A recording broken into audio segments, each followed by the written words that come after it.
So Lincoln Riley is 7 games in, fourth year. Has it been long enough? Plus, will USC play Notre Dame in 2026 and beyond? Locked on USC is going to ask somebody who covers the team for a living. We're going to talk about that and a whole bunch more coming up next.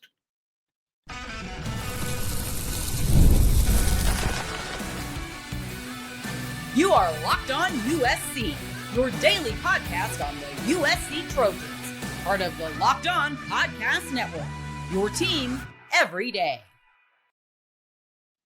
Fight on, everyone. I'm your host, Mark Culkin, and thanks for making Locked On USC. It's part of the Locked On Network, your first listen every day. Whether you're watching this show on YouTube, wherever you want to download this podcast, you can pick the platform.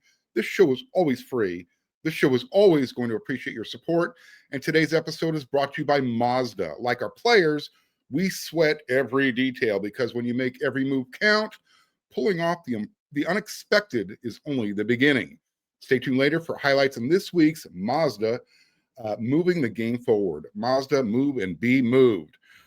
All right, so I'm not sure about how many of you are good with where USC's program is at the moment, but like Coach Riley has mentioned multiple times since he took over the program, the standard is the standard.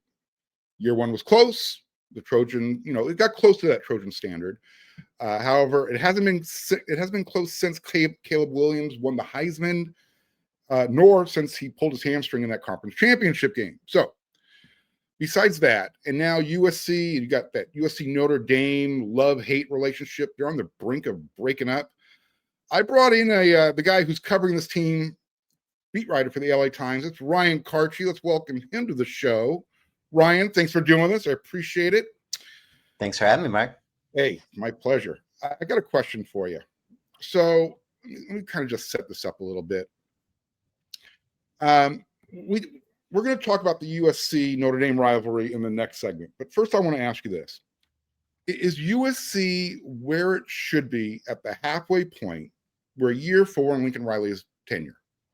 Now, and then I'm going to ask you another question that you asked Coach Riley on Tuesdays after Tuesday's practice. But to the first point, I know I'm being a little long-winded here.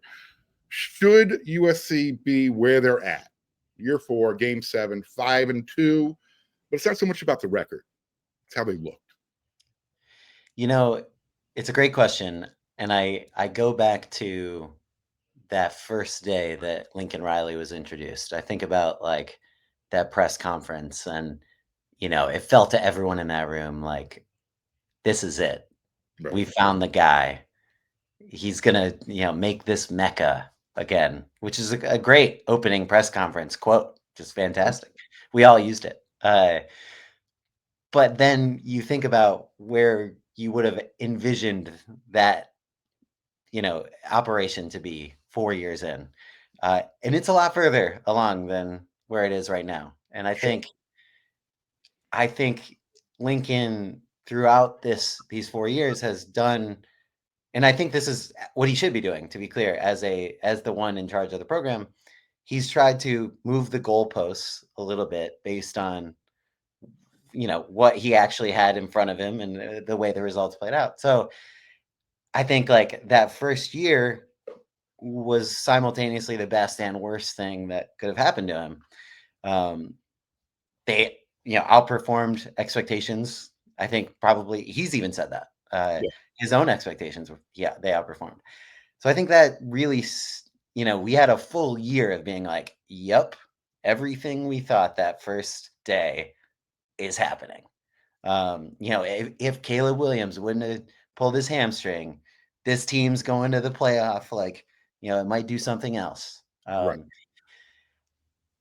I just think like there's only so long you can look at the number of Clay Helton had a better record after this many games and just keep saying like, oh, well, that it's a smaller sample size. Like he had better players. Like eventually it actually matters.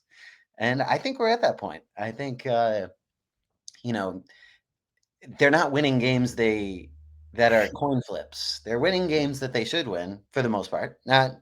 Maybe not last year, but I think the standard, as you were referencing, is much higher than that. And, I think if you gave Lincoln Riley truth serum, like, he would say the same thing. I don't think he,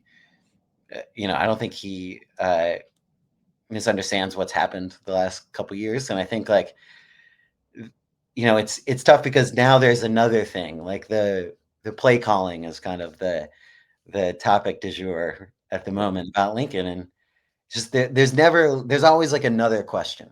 And I feel like, you can always sort of exist in this, well, you can rationalize it. Like, well, if this would have happened, then this would have happened. But There's a lot of rationalizing with Lincoln Riley. eventually the thing just has to happen. And Right. it hasn't happened yet through 4 years, which I think, like, ultimately you can say because of that, it has not lived up to the standard. So I still remember that round table sit down that he had with the media after the Cotton Bowl loss, a couple of weeks after that. And the first question came up. It was about the defense. It's always been about the defense with Coach Riley. And for him to come back and say, I'm sticking with Alex Grinch because I've seen it before. I feel it in my gut. Everybody in the room's like, okay, well, we haven't seen it before. Glad you have. And it was that point where if the standard is a standard, you're still setting the program back by not addressing the problem. And then the following year, you bring in the new defensive coordinator and everything. We were close. We're close. This program's really close. Well, yeah, you're close, but you're still losing on the road to Minnesota. You're still losing on the road to Maryland. You're still losing on the road to Washington. But loss to Michigan is acceptable, but it probably should not have happened as well. And now you're in year 2 with the D'Anton-Lynn era on the defensive side of the ball, and it still feels like we're in the Alex Grinch era on the defensive side of the ball. I guess my question is, and I don't think there's an answer, but I'm going to ask you, why? That's a great question. I will say D'Anton-Lynn, I have been a little disappointed in where I thought he would take things in year 2. And it's not even necessarily, they have the talent now, especially up front. I don't know about in the secondary, like maybe you could quibble that they don't, or at the linebacker. Maybe they're great. They don't have a lot of depth at linebacker, so that is true, and that's a problem. But there's enough there to have a defense that's better than it's playing right now. And he said it this week. They're better than they're playing right now, and it's frustrating to him that he can't. They can't execute. Right. But it's so hard. The idea of execution is always so hard because it's sort of like it's kind of blaming the players ultimately. Like, no, it's not. It's kind of soft blaming them. But I think, like, ultimately execution is just like a coach thing.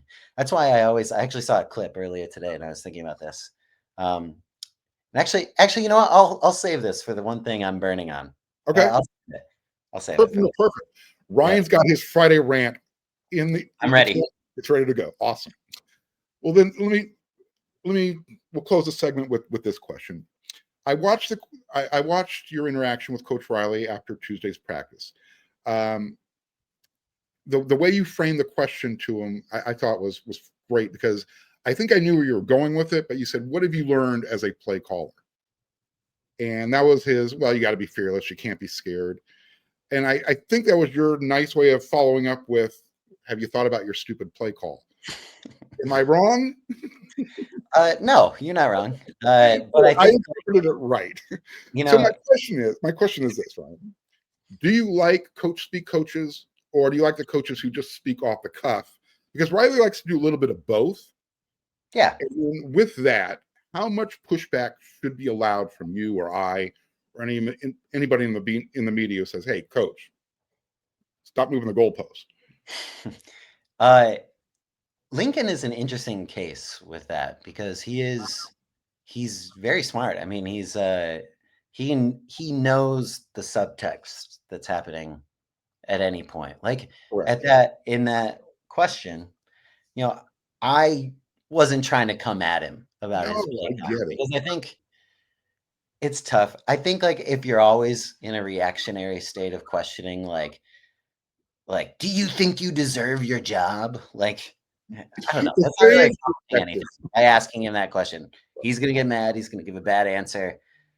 All that's accomplishing is me sort of virtue signaling that I'm like the voice of the fans. Like that's not helping as a journalist. Yep. So I do think in that moment, I was more interested in, you know, what does he find important about play calling? Like I want to understand how he came to like these points in which he maybe gets too cute with his play calling. Like in a perfect world, I would have had 2 more questions to ask him after that. It's not a perfect world. Right. I was hoping to ask him in our Zoom this week that ultimately got canceled. But yeah, I think I don't think there should be any boundaries on what we can ask him, though. I mean, like if someone really felt it was necessary to be like, "Are you ready to step down as a play caller?" Like I wouldn't be like, "I can't believe he asked that." Like if anything, I think we should do that more probably Agreed. than we do. I think the LA media, like overall, I don't think this is revolutionary to say, but like we're pretty Soft. like we're pretty nice to coaches for the most part if you compare us to New York or any sort of like East Coast media. But I'm not really someone who is trying to like get the gotcha. You know, that's never been my style. I just want to know more about the process. And I think like Lincoln is interesting because when you do ask him process driven questions, and he does understand that maybe the subtext is he can get like show people a little bit more here without necessarily being questioned like, why are you calling plays? Then he gets it. Like I mean, you just have to watch the way he answered that question and he It understands took a few seconds. he knows the conversation that's going on. Right. So and like he should. I don't know. I don't find that to be that crazy. So I thought that was an interesting answer. I thought a lot of fans got like really mad about it for some reason, and I don't really get that. I think he's right. I think that, and I do think that's one interesting part about him as a play caller, and that I'm actually hoping to write about more. That like, as soon as you are questioning whether you should be the play caller, you shouldn't be the play caller anymore. To his point, like he still thinks he should be because he does have that fearlessness about him. Now, sometimes that becomes an ego, and I think that is ultimately where, and that's like, not just him. That's like a lot of play callers. Everybody. So Everybody has I an think ego. that's where those things cross into each other, and it becomes a problem. And you see, I literally just looked it up today, and I'll write about this more later. But in the past 50 years, only 6 coaches who won national titles called plays. 6. I So was gonna bring that up. Joel Klatt, Colin Cowherd had a conversation about this, and Joel's like, I think the last one to do it was Jimbo Fisher at Florida State. Before that, Tom Osborne in the 90s. And I've been, kind of leading this parade for a couple of years, at least on this channel. Hey, I think Lincoln Riley, if he wants to go from being a really good head coach to a great head coach, give it up. And I think you're starting to feel a little bit of that groundswell growing now nationally because the questions come up with Steve Sarkisian. So, and again, I get it, Coach Riley, he's still young, compared to all of his peers out there. But there's just so much going on, and especially in today's era of college football, you got to be able to be a culture builder or a walk-around coach. I think a walk-around coach is how they defined it, as opposed to being known as a great offensive mind. Can be both, but until Lincoln Riley gets over that hump, which I think he's been struggling with, even at Oklahoma, and even more so here at USC, it's something I think you should consider. I know he's been asked about it before. I'm not going to press the issue. I remember how he got a little, I don't know, agitated when you ask him, what's your identity? And when the answer comes back, well, we're the highest scoring offense in the country, it's all fine and dandy, but that doesn't tell me who you are. When I'm watching Ohio State, I know what I know what their identity is. When you watch Georgia, you know what their identity is. You don't really know about that with USC. We're a damn tough physical football team, but you're giving up 300 yards on one side of the ball and you're barely rushing for 100 on your side of the ball. Yeah, it's almost like with Mike Leach, like his teams were never like, we're tough and physical, like we're gonna bowl you over. But they had such an identity, and they were comfortable in that. And he always called plays to that. Yeah. So, and that is maybe kind of like this might be a have your cake and eat it too sort of situation. I agree, Ryan. I think he is. I know where he wants to be. I just think he's kind of caught in the middle, and he can't just take that final step over the line and say, all right, yeah, Mike Leach taught me everything I know, but it's time to become a full-time head coach, so to speak, without the air raid hanging over me. All right, got 2 more segments to go. Next segment, we're going to talk to Ryan about the story he wrote about the USC-Notre Dame rivalry. I enjoyed it. I'm going to let him expound on it because I've been letting everybody know I will be beyond mad if these 2 teams are not playing next season. That's coming up next. This episode is brought to you by Mazda, moving the game forward. For those who believe it's not just about playing the game, it's about redefining it. There are moments that do more than put points on the board. They move the crowds. They move the culture. They keep moving the game forward. This week's moment is about how USC responds when they hit the road to play Nebraska next week following their bye week. So they need to show that fight on spirit. They want a chance to show that they're still a playoff team and that dream is still alive. When you follow what moves you, the unexpected is only the beginning. And just like there's more to every highlight, there's more to a Mazda vehicle. Mazda, move and be moved.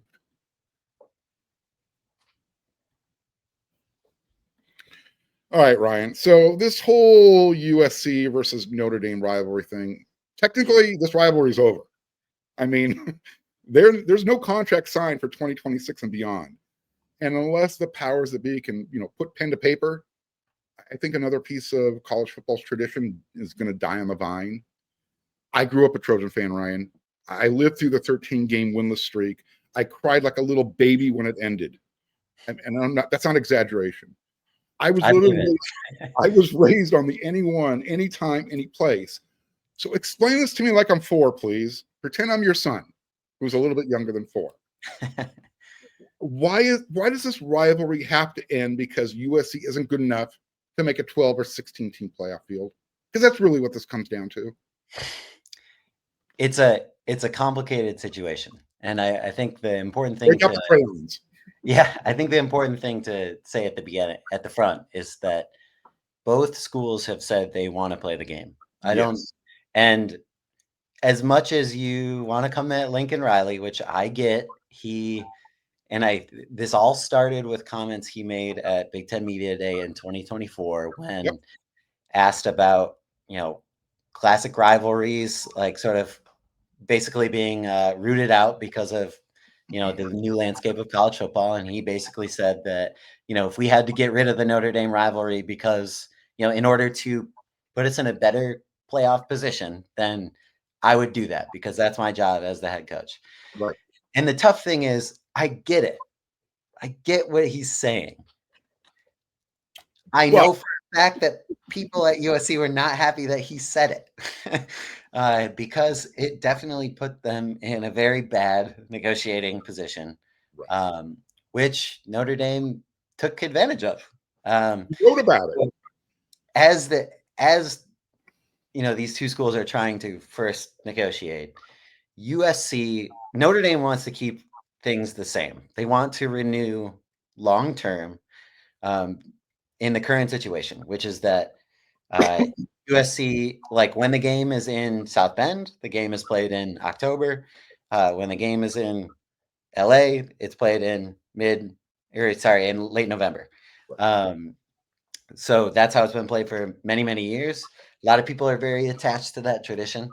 I don't really get the idea of like being attached to what week a game is played. Totally.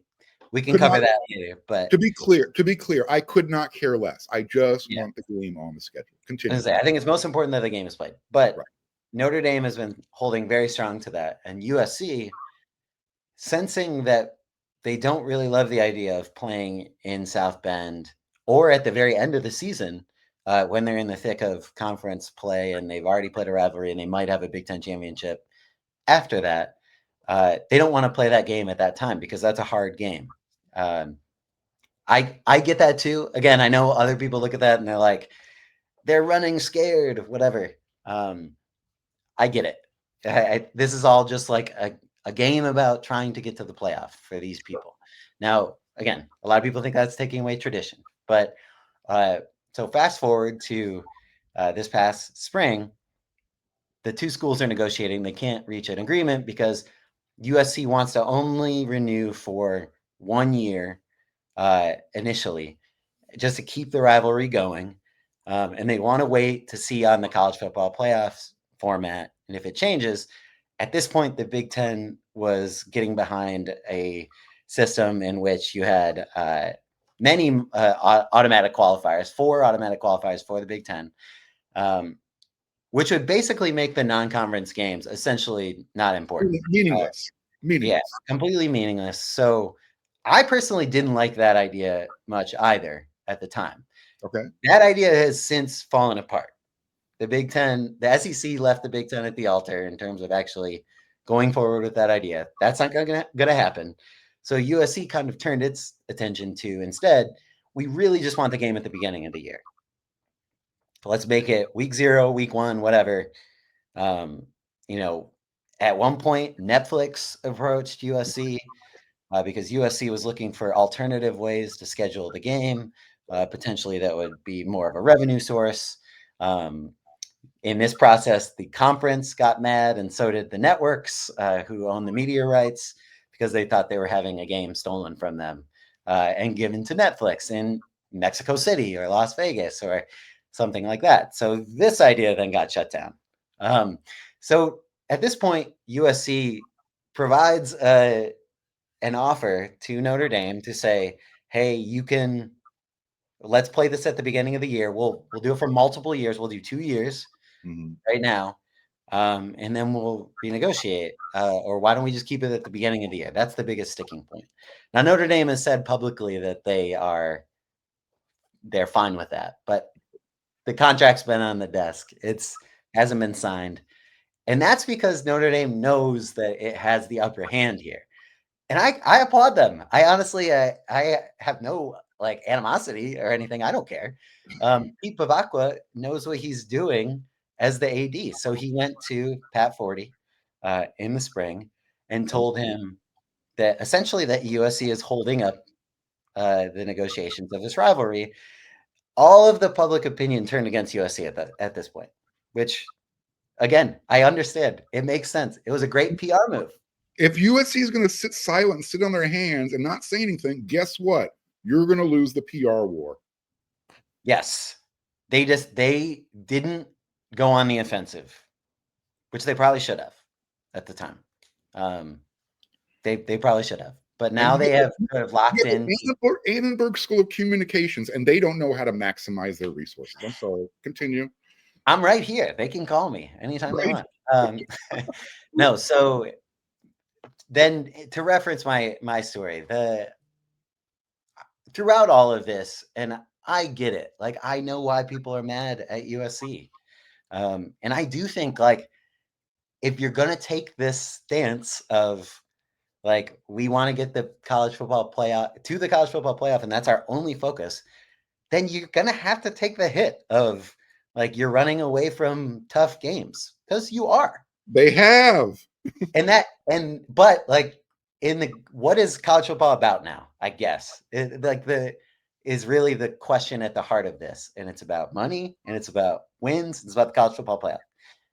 Unfortunately, and it sucks personally that it's not about tradition anymore. And I think that is being lost, and I'm not encouraging that it be lost. I think this game needs to be played. I still hold out hope that they will come to some agreement eventually after USC has been dragged through the mud enough. Is there a deadline though, Ryan? When is the actual, this is the cutoff point. We got to get it done because the conference got to get their scheduling taken care of. Notre Dame has to get their scheduling taken care of. I mean, where is that line in the sand? Last I asked of that, the people involved were not aware yet. But this was a while ago. So we might be getting closer to that. And I think spring would be pretty crazy late to you really, once you're putting out your season tickets, you need to be able to tell people that a Notre Dame game is on the schedule or not. So I think, it's got to be months, it's like a couple months, not very long. I'm thinking by the end of November, they have to have something done. You can't go beyond that into the bowl season with recruiting and everything that's going on, because it'll get lost. It won't get lost in the cracks. It'll just get round filed. But Notre Dame can just sort of keep playing chicken because they are in this positive PR place. Yeah. And which I wrote that I found kind of ironic, and this upset some Notre Dame fans, admittedly. I found it kind of ironic that, like, when they canceled the Michigan rivalry, which Notre Dame fans told me this week that, oh, it was never a rivalry, whatever. Okay. Sure. All right. Michigan, and this is not a joke, literally taught Notre Dame how to play football. That is a true fact. They canceled that rivalry via letter that was handed to the athletic director minutes before the final game, in which they could have canceled the next 3 games. So this is like this is a petty school. Like, this is not like the holier than thou negotiators that are here. I mean, the self-righteousness is just a little much. It's always been like that. Yeah.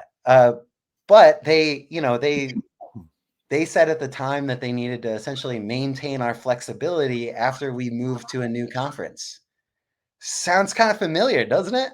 It does. It does. I mean, I don't know. I think they get it. Like, ultimately, Notre Dame is not like mad at USC about this. Like, they are just playing them in a PR battle, which USC is not thrilled about. Obviously, they would love to just have this agreement, signed and done.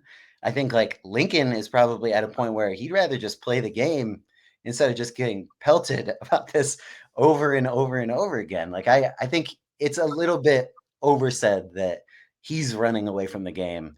Ultimately, this is an athletic department decision. They're the ones negotiating this. Well, I'm going to push back a little bit on that before we go to the next segment. Okay. Look, as far as I'm concerned, and USC fans aren't going to like this, Notre Dame does have an advantageous situation compared to USC. Notre Dame knows there are teams lined up want to play them in a home and home, because it's a revenue generator.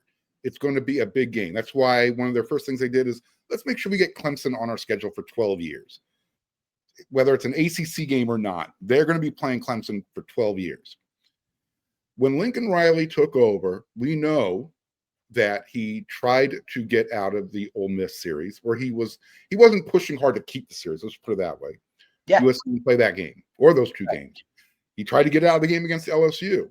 That didn't happen, fortunately.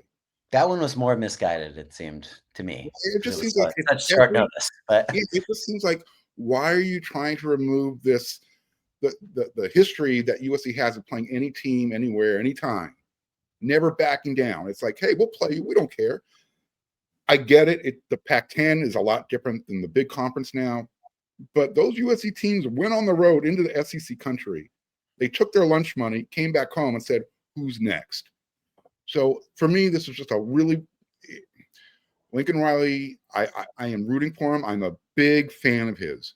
But there are certain things that, he has a hand in this, Ryan. It's not Jen Cohen. It's not the athletic department saying, no, we can't do this.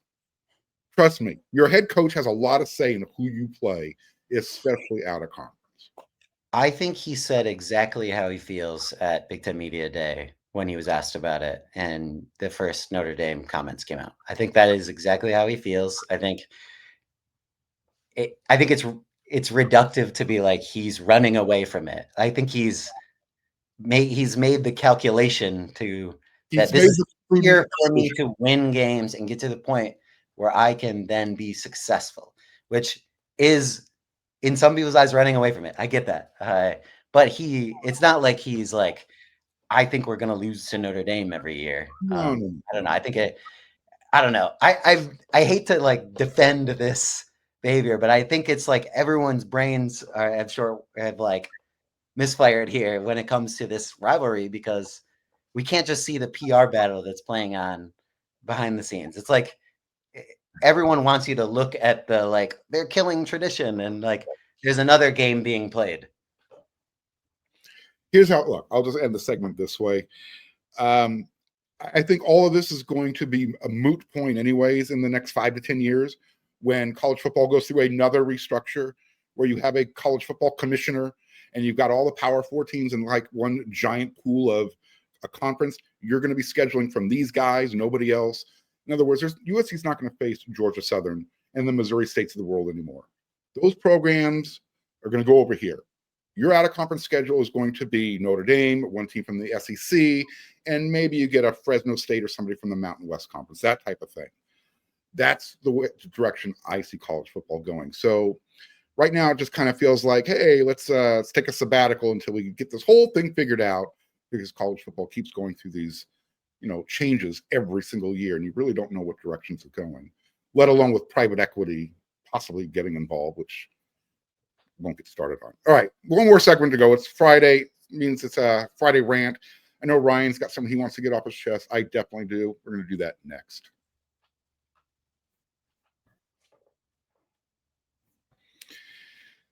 It's almost the weekend. Oh, what happened there? Give me 1 second here.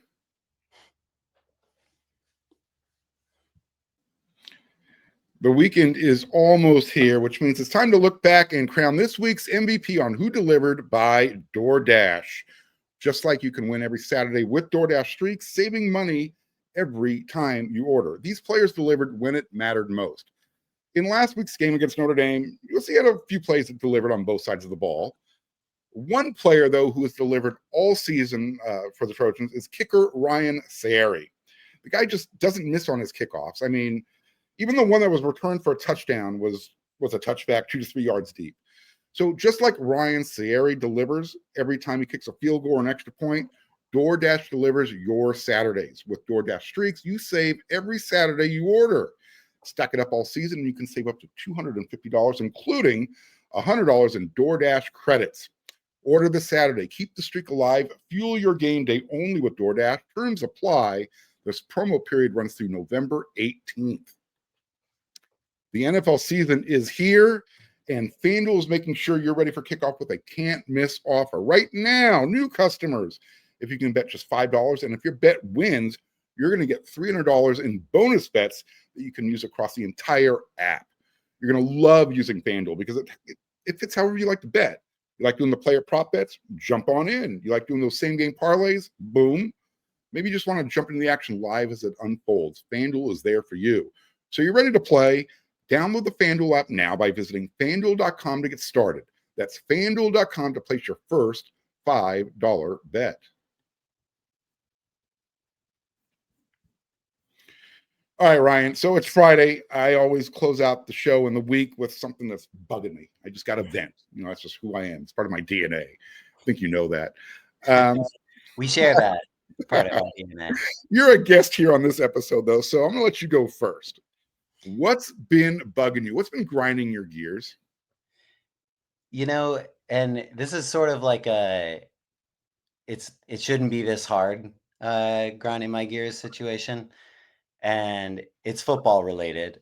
Okay. And I'll start on a positive note. So I covered Sean McVay when I wrote about the Rams for a little while. Okay. And to this point, he is then the most masterful, I think, in reacting after a game. And it's so simple. And it's like, I think it's like a game-changing cultural media thing. It's so easy, and so few coaches do it. And it's just blame yourself all the time. Yes. Doesn't matter if you were to blame yourself. The player dropped the ball. My fault. Yep. I put him it was the wrong route. Should have It was given a call. The offensive line, the center had a bad snap. We didn't practice enough. My fault. I saw a clip of Liam Cohen after the Jaguars got blown out by the Rams, and he was talking in front of the entire team, and he had this whole thing about how he was so sorry that he put them in the wrong position on this play, and the running back who missed the block was like, but coach, I missed the block. And he was like, no. And I appreciate you saying that. You're right. You did miss the block, but you should be in a better spot to not miss that block. And I think it sounds stupid, but when it happens every time, and every time the players think, like, my coach has my back. If I screw up, I know I screwed up because I'm a professional. And I think like it's a little different in college, but like same applies, I think. That all you have to do, and again, I don't want to encourage a coach to be disingenuous to media, but like even the media likes this, that you're doing that. So I just think it's a win-win all around. And maybe your fans are like, like, yeah, at first they're like, I hate, I wish he would have just like be honest. Eventually they'll just be like, that's our coach, taking accountability always. Like that message that like it's always the leader of the room's fault trickles down in a way that I don't think coaches get. And I don't know why. I think it's so easy. And I guess I've just always been someone who hates like a coach yelling at me and like that. I don't respond well to that. Some people do, I guess. I would not be someone to play for Mick Cronin, at UCLA. Like that's his style. But like, I don't know. It just burns me that like, and it's funny, Liam Cohen is a Sean McVay like assistant. Okay. So this is all trickling down from the Sean McVay tree. And maybe I'm just a huge Sean McVay fan. I don't know. But I just think, and I think Lincoln Riley could probably learn a thing or two about that. So from his friend, Sean McVay. There's two things I considered when he was asked about, putting Makai Lemon in the situation he was in against Notre Dame. He said, stupid call. It was a stupid call. That's one way of covering up for, hey, you know what, Makai, he knows better, but I put him in a bad position. So I hear you. I agree. When I was coaching high school basketball, I literally got the nickname Bobby Knight Jr. I didn't do any of the things that Bobby Knight was infamous for, but I was very demanding. You knew that it was my way or the highway. So I get it. I respond well to when I'm under pressure and my coach is yelling at me.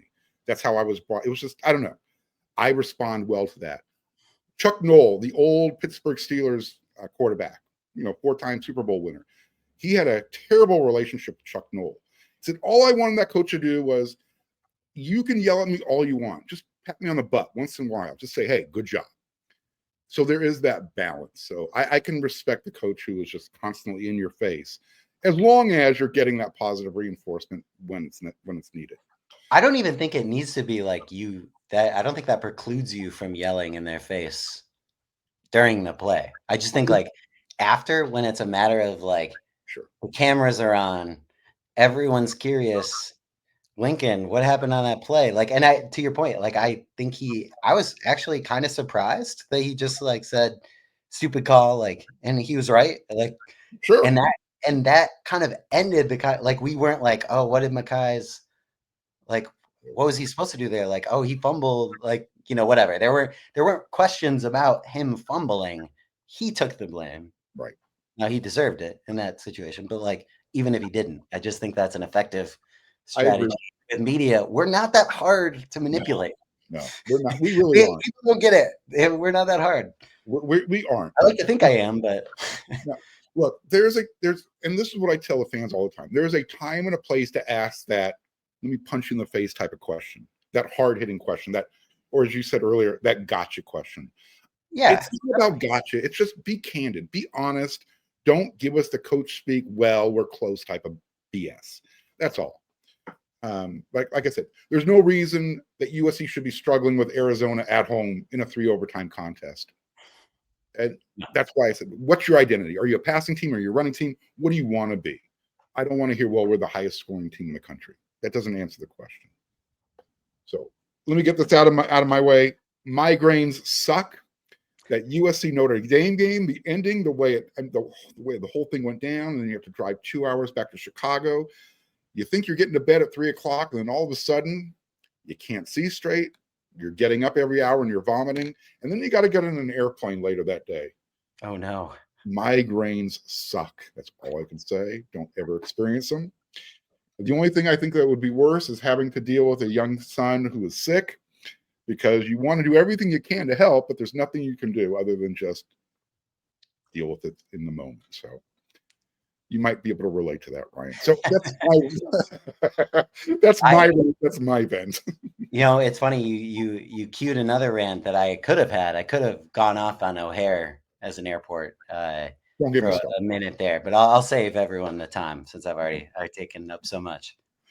Ryan, again, I want to thank you for coming on the show. I love having other journalists, credentialed media members, especially ones who are more even-keeled, can see things from both sides better than I will. Again, that's the struggle I have as a fan covering this team, is knowing when to pull back and just, when I have to cross that line and, kind of say, hey, Coach Riley, what the hell's going on here? They've given you a lot of reasons to cross the line over the course of the time. They have. And I try and be as diplomatic about it as possible, but I don't know if I'm going to be as diplomatic next year if we're still talking about 8-4, 9-3 type of teams, because as we talked about at the beginning of the show, we're at the halfway point of year 4. Lincoln Riley has a lot of advantages. The transfer portal, NIL is up to speed, and you've got a recruiting base that is like in your backyard. It shouldn't have taken you 3 years to figure that out. So that's where I'm at with this. Again, huge Lincoln Riley fan. I like him. I want him to win. I think his personality and mine are very similar. That's why I'm a little bit so critical of him, because I hate using the word, I expect more, because I know what he's capable of doing. So, Ryan, let everybody know where they can find you, weekly, daily, whatever you're doing. Yes, you can read all my work on LAtimes.com. You can follow me at Ryan Karrie. I changed this recently on Twitter and TikTok. And you can also subscribe to the Times of Troy newsletter in your inbox every Monday morning. It's a great read. And do you also do your own podcast show with the LA Times? There are a lot of reasons. I am working on a podcast series that hasn't been announced yet, but now that it's been years that I've been working on it, eventually, hopefully I'll be able to talk about it. Cool. Ryan, thanks again for doing this. I really do appreciate it. Get back to your family, because you are truly blessed. Until that next episode of Locked on USC, everyone, you know what to do.